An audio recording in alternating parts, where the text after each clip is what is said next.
언론과 인터뷰에서 이명박 측 관계자 한 분, 황당하다. 전국 상황에 일희일비해서 대응할 생각 없다. 네. 상당히 꼼꼼하신 분들로 알고 있는데 이명박 측 또 한 분, 대한민국 대통령이 그런 것을 보고받고 지시할 정도로 한가한 자리가 아니다. 그런 것이라고 이렇게 폄하할 정도는 아닌데 국정원, 그 사이버 당시로 사령부, 보면 이를테면 기무사. 저런 거 아닙니까? 이 군 사이버 사령부 사령관이었던 이제 연재욱 같은 경우에 연재욱. 예. 그분이 이제 그렇게 보고하는 입장이었잖아요. 예. 그런데 그분을 청와대 국방비서관으로 데려가잖아요. 예. 그러니까 사이버 사령부에서 국방비서관실로 보내서 보고받는 책이었거든요. 예. 그런데 거기로 더 끌어당길 것처럼, 그러니까 그런 것이라고 한 거에 대해서 너무 관심이 그 당시에는 많으셨던 거죠. 예. 이분이 이제 떠나니까 잊어버리셨나 본데, 본인이 상당히 관심 가졌던 사안이시니까. 연재욱 씨는 참여정부 시절에 청와대 근무했었잖아요. 그렇죠. 그랬죠? 네. 그래갖고 제가 안 데리고 있어서 잘 모르겠어요. 참여정부의 부역자라 그래갖고 한동안 물을 먹고 있었어요. 예. 예. 그러다가 그래서 사이버 사령부로 열심히... 갔다가 청와대 이제 국방비서관으로 가는 네. 또 연재 후임도 또 마찬가지 과정이고요. 예. 그래서 무척 자기 아꼈던 분들을 잘 기억을 못 하나 봐요. 그렇죠. 그리고 하고. 이제 앞으로 기억하시게 예. 하시면 될 것 같고, 재밌는 건 이제 박원 서울시장 같은 경우에는 이렇게 제야에 있을 때 또 이 이명박 대통령이 좀 건드려가지고 예. 시장을 해야겠다 하는 마음을 먹게도 하지 않았습니까? 그런데 또 이제 이런 제안 문건을 괜히 만들었다가 지금 대통령을 바로 겨냥해서 예. 이런 소송을 거는 것도 또 박원 서울시장이 또 아주 좀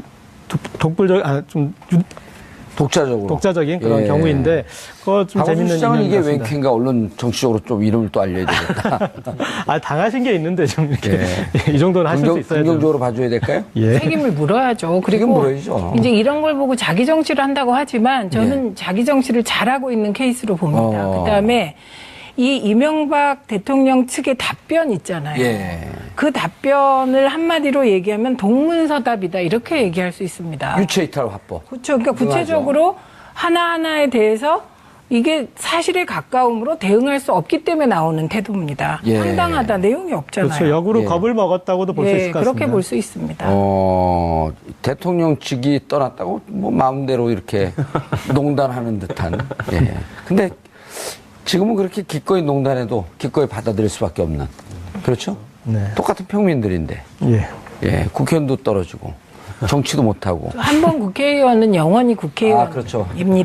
이른바 해병대 국회의원이라고. 자, 그리고 대한민국 대통령이 그런 것을 보고받고 지시할 정도로 한가한 자리가 아니다. 대통령 재임 시절 금융위기 극복과 원전 수주 등을 위해서 아침부터 밤늦게까지 일했다. 이것만 했나요? 4대 강도 했죠.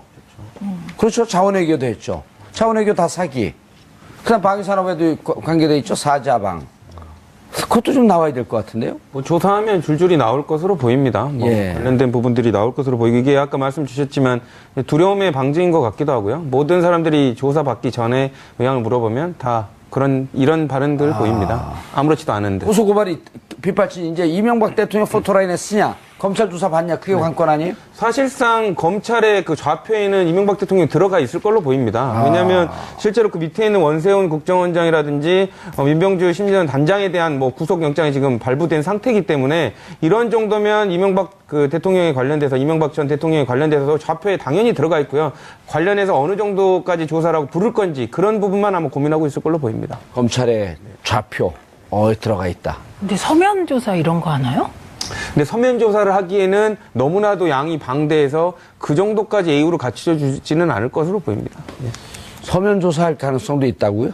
그러니까 일반적으로는 대통령에 대해서 그 예우를 갖추기 위해서 서면 조사를 질의를 하는데요. 전직 대통령도 예우에 관한 법이 있으니까. 네, 그렇죠. 근데 그것도 답변할 범위가 한두 개여야지 질문을 할 텐데, 네. 거의 다 대통령이 인지하고 있을 사항에 관련돼서 확인하는 작업인데 서면 조사로 아마 불가능할 걸로 보입니다. 노무현 전 대통령도 직접 조사를 받았듯이 저는 이명박 전 대통령도 조사를 받아야 되는 게 워낙 건이 앞으로 여러 건이 얽히게 되지 않겠습니까? 그래서 또 우리 시사인의 주진우 기자가 열심히 BBK 사건을 다시 돌아보고 있는데, 지난번에 이 다스로 BBK AK뱅크에서 송금하는 그것에 대해서 청와대와 이 외교부 검찰이 다 움직였던 것에 대해서 LA 총영사. 네, 이런 부분들을 했고 그다음에 이번 기사로는 다스는 이명박 회사다라는 부분을 증명하는 이제 또 여러 문건들을 했었거든요. 아, 이번에 또 냈어요? 예. 오. 그래서 순차적으로 이제 BBK 사건에 대해서도 이명박 전 대통령이 답을 해야 될 부분에 대해서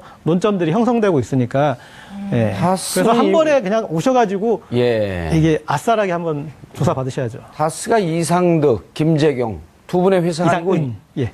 이상은 예. 이상은이죠. 이상은 김재경 두 분의 회사가 아니고 이명박 회사였다라고 한다면 네. 다스에서 190억 투자를 한 BBK도 실질적인 소유자는 네.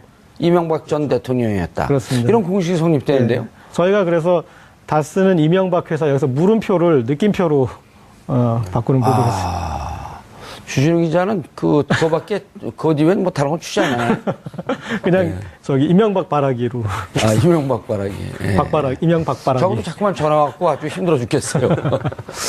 자, 조대진 변호사님, 검찰 포토라인에 쓴다, 안 쓴다? 100% 씁니다. 아. 그리고 안 나오면 그게 더 국민들을 위한 조금 신뢰인 거라고 생각하고요. 본인이 대통령 되시고 나서 노무현 대통령을 이렇게 세우지 않았습니까? 예. 그러면 본인이 억울하거나 뭐 의심되고 그런 부분이 있으면 서가지고 떳떳하게 조사를 받는 게 국민한테 할 도리 아닐까요? 우리 전통 가요 있잖아요. 엽전열단양.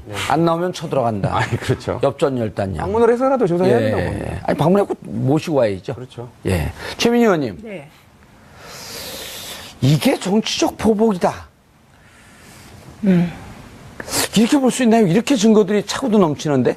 그러니까 이게 정치적 보복이라는 말은 그냥 그 야당의 프레임입니다. 그리고 이 정치적 보복이라는 말이 이번에 처음 나온 것도 아닙니다. 예. 이 보복 정치는 사실 그 김대중 전 대통령이 대통령 되면 보복할 거다.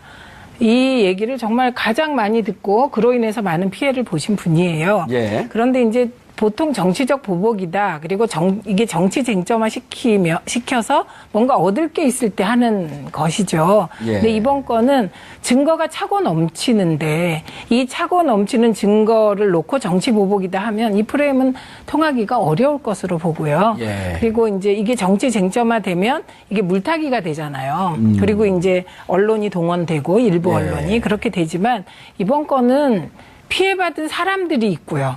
예. 예, 연예인 블랙리스트 같은 경우 82명이 피해자가 있지 않습니까? 그래서 그 피해자들이 책임을 요구하는 것이기 때문에 이건 보복 프레임으로는 뭐 설득이 안 될 것 같습니다. 예. 그리고 보복이라고 하면은 이 지금 현 정부가 너무 업무 태만인 거죠. 국민이 원하는 보복 수준으로 생각했으면 지금은 차마 그쪽에서 보복이란 말을 입에 담을 수 없을 정도로 이제 사법 처리나 예. 이제 어떤 기소나 이런 게 출발 지점인데 고재열 기자님. 네.